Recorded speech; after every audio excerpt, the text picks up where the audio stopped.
साथियों, संस्कृत के इस कालांश में पुनः आप सबका स्वागत। पिछले कई सारे कालांशों में हम पंचमी विभक्ति से संबंधित अनेक सूत्रों को पढ़ चुके हैं।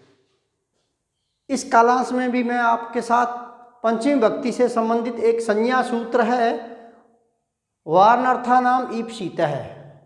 संज्ञा सूत्र है मित्रों, वार्णार्थानाम ईप्सितः है। इस संज्ञा सूत्र को लेकर के मैं आपके साथ में चर्चा कर रहा हूं।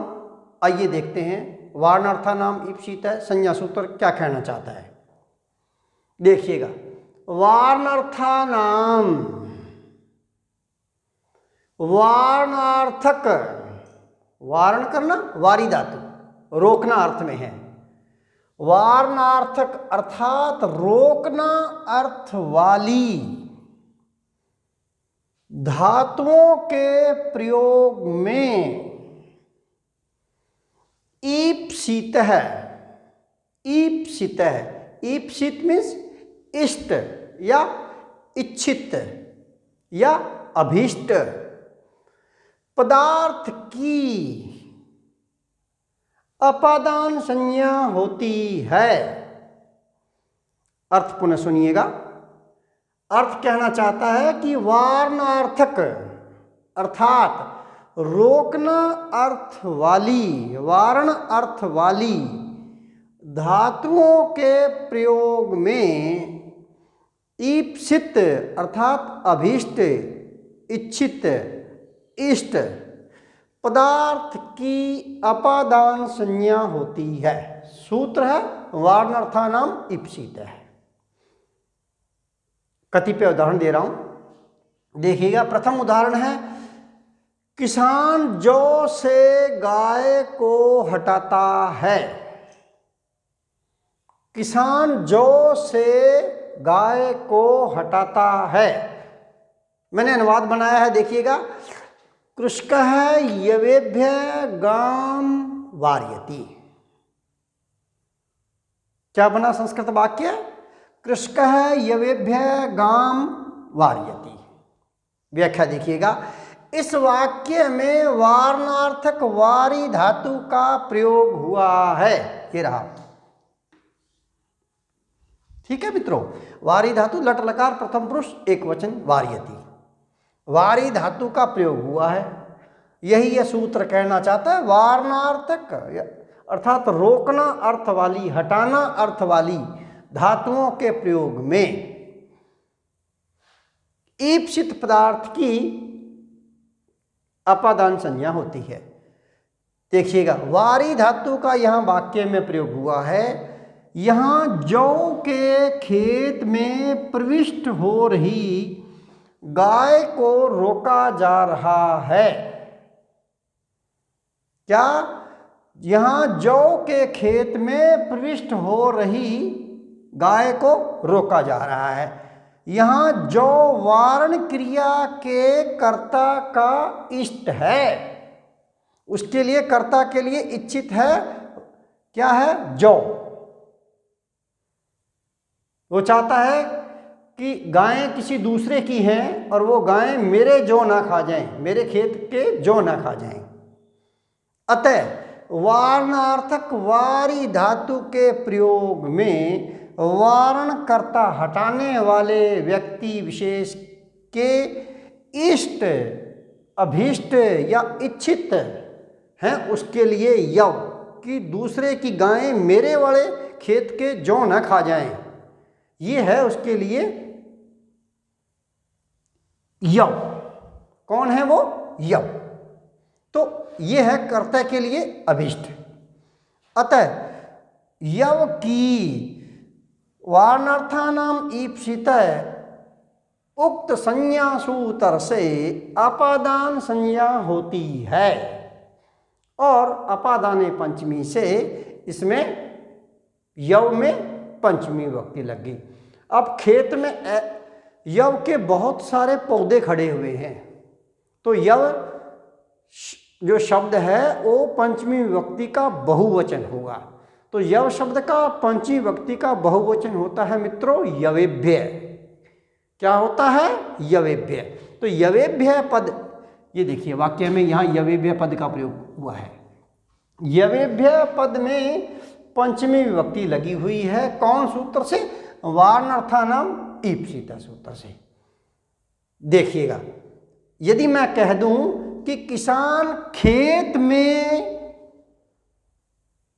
जौ से गायों को या गाय को हटाता है, किसान खेत में गायों को गाय को जौ से हटाता है, यहां उसके लिए खेत ईप्सित नहीं है, बल्कि जौ की रक्षा करना उसके लिए ईप्सित है। इसलिए क्षेत्र शब्द में अपादान संज्ञा नहीं होगी, बल्कि उसकी सप्तमी अधिकरणे सूत्र से अधिकरण संज्ञा होकर के इसमें सप्तमी विभक्ति आ जाएगी। अधिकरण संज्ञा होकर के सप्तमी विभक्ति आ गई तो क्षेत्रम शब्द में सप्तमी विभक्ति लग जाएगी। यदि वाक्य में क्षेत्र शब्द दिया हो तो, वाक्य में खेत में ऐसा दिया हो तो क्या बन जाएगा कि किसान खेत में जौ से गायों को हटाता है, गाय को हटाता है, तो कृषक क्षेत्रे यवेभ्य गाम वार्यति। कहने का मेरा अभिप्राय यही है कि जिससे किसी को हटाया जाता है, जिससे, है ना, उसके साथ पंचमी विभक्ति आएगी। किससे के उत्तर में पंचमी विभक्ति आएगी। आप प्रश्न कर लेना, जो उत्तर निकलता है उसकी अपादान संज्ञा होगी। उदाहरण दे रहा हूं और देखिएगा, जननी अग्नि से शिशु को हटाती है। क्या? जननी अग्नि से शिशु को हटाती है। माता जो है अग्नि से शिशु को हटाती है। किससे मित्रों? अग्नि से, अग्नि से। तो अग्नि की यहां अपादान संज्ञा हुई। वाक्य में वार्यति धातु का प्रयोग हुआ है। किससे हटा रहा है? माता किससे हटा रही है? अग्नि से। तो ये देखिए अग्नि पद में पंचमी विभक्ति लगी हुई है। ठीक है। इसी प्रकार से जनक पुत्र को पाप से हटाता है। किससे? पाप से। किससे मित्रों? पाप से। तो पापम शब्द में पंचमी विभक्ति लगेगी। सूत्र है वार्णार्थानाम ईप्सित है। रोकना अर्थ वाली धातुओं के प्रयोग में इच्छित पदार्थ की अपादान संज्ञा होती है। जनक पुत्र को पाप से हटाता है, तो जनक पुत्रम पुत्र को पापात। किससे मित्रों? हटाता है, पाप से हटाता है। इसी प्रकार बालक यवेभ्य इमान पशून वार्यति। बालक यव से इन पशुओं को हटाता है। बालक यव से इन पशुओं को हटाता है। किससे? यव से। तो यव की अपादान संज्ञा होगी। और इन पशुओं को, पशु शब्द पुल्लिंग है तो पशुओं को द्वितीय विभक्ति का बहुवचन, तो इदम शब्द पुल्लिंग द्वितीय विभक्ति का बहुवचन होता है इमान। इमान पशून वार्यति। इसी प्रकार से है गृहिणी धेनु से वत्सम वार्यति। गृहिणी धेनु से बछड़े को हटाती है। किससे? धेनु से। ये देखिएगा धेनु पद में पंचमी विभक्ति लगी हुई है और वाक्य बना है गृहिणी धेनु वत्सम वार्यति। वाक्य में वार्यति धातु का प्रयोग है। इसी प्रकार से सोहन तंडुलेभ्य काकम वार्यति। सोहन चावलों से कौवे को हटाता है। किससे मित्रों? तंडुल से, है ना। तो तंडुल बहुत सारे हैं, चावल बहुत सारे हैं, तो तंडुल शब्द का पंचमी विभक्ति का बहुवचन तंडुलेभ्य, कौवे को काकम और वार्यति बन गया।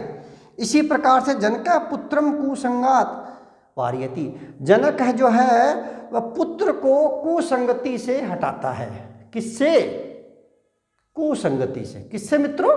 कुसंगति से। तो जनक है पुत्रम कुसंगात। ये देखिए कि यहाँ पंचमी विभक्ति लगी हुई है। वार्यति, वार्यति का वाक्य में प्रयोग हुआ है या निवार्यति। इसी प्रकार से है शिष्य आश्रमात् सूनम वार्यति। शिष्य आश्रम से कुत्ते को हटाता है। किससे मित्रों? आश्रम से।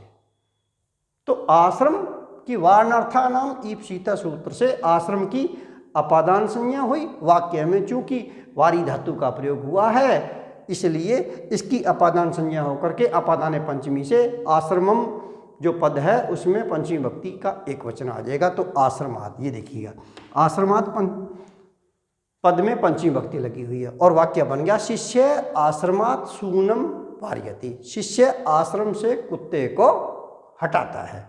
ये है मित्रों वार्णार्थानाम ईप्सित है। देखिए मैंने कतिपय आप लोगों को उदाहरण दे दिए हैं। आप, मुझे आशा है आप लोगों को ये सूत्र समझ में आ गया होगा। अगले क्लास में मैं मित्रों आपके साथ नया सूत्र फिर शेयर करूंगा। तब तक के लिए जय हिंद, जय भारत।